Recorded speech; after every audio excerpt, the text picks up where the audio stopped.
Today, we're diving into the new battlegrounds of retail. We're talking about the fight for the future of how we all shop. And believe me, it is happening in some very, very unexpected places, from the digital world right to the physical store. You know that famous line, right? It perfectly captures that simple joy of a pleasant surprise. And that thrill, that feeling of the unknown, is now at the very heart of a multi-billion-dollar trend in retail. But you gotta ask, what happens when that surprise is carefully engineered for profit? Well, it stops being just a simple box of chocolates and becomes something much, much more complicated and, honestly, pretty controversial. So what are we talking about here? It's called a blind box. Now, this whole thing started with collectible toys, but the concept has absolutely exploded.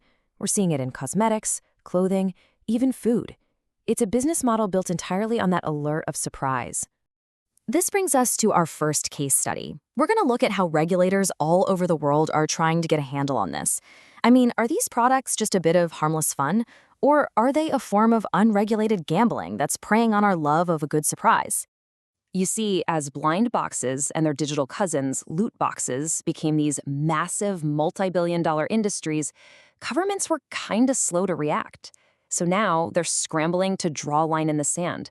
And as you're about to see, the answers they're coming up with are all over the map. Just take a look at this global patchwork of rules. The differences are fascinating. Over in Asia, you've got these really strict, proactive regulations. China has age limits and forces companies to tell you the odds.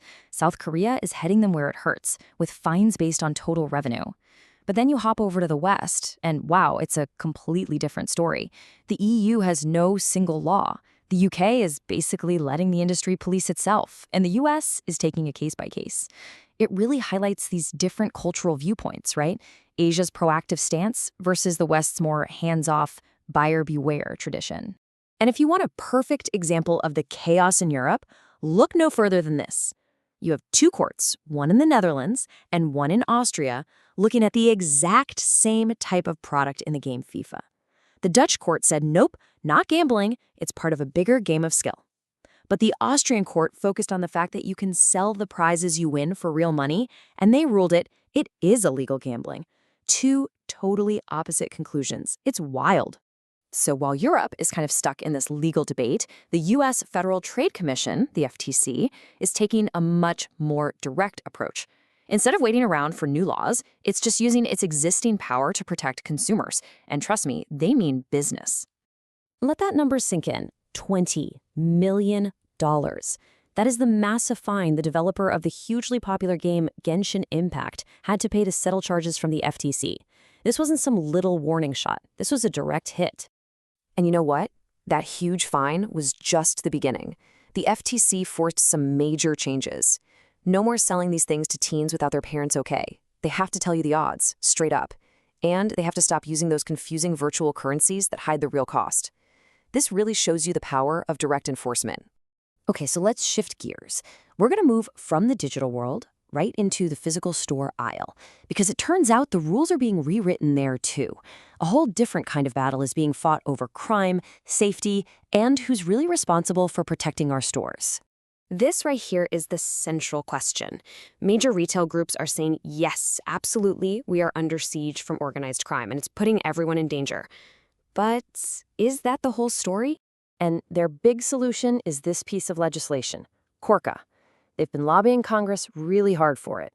The idea is to give federal law enforcement more muscle and more resources to go after these large-scale theft rings that often operate across state lines, which makes them super hard for local police to handle. This quote really sums up the industry's public argument perfectly. You see how they're framing it? This isn't just about losing some merchandise. They're saying it's a critical issue of safety for their workers, their customers, and even the national supply chain. But, and this is a big but, as our source material reveals, the story isn't quite that simple. When you actually start digging into the data, a much more complex and sometimes contradictory picture starts to emerge. Let's just walk through the counterpoints on this slide. On the left, you've got the industry's claim that safety concerns are driving high turnover. But on the right, workers' surveys show that low pay is the real #1 reason people leave. They warn about escalating violence, but the data shows assaults and shoplifting are actually down. And that key statistic about organized crime's financial impact, well, it was a major overestimation that the industry's own federation had to retract. So, okay, we've got these two seemingly unrelated stories, right? Regulating digital surprise boxes and tackling theft in physical stores. But if you look closer, they are both about the exact same thing, defining the new roles for retail in the 21st century. It really all boils down to these three fundamental tensions. First up, you've got protection versus innovation.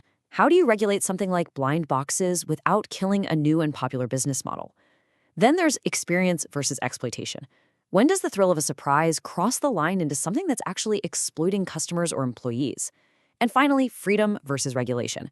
Who gets to set the rules here? Should the industry be allowed to regulate itself, or does the government need to step in with some hard and fast rules?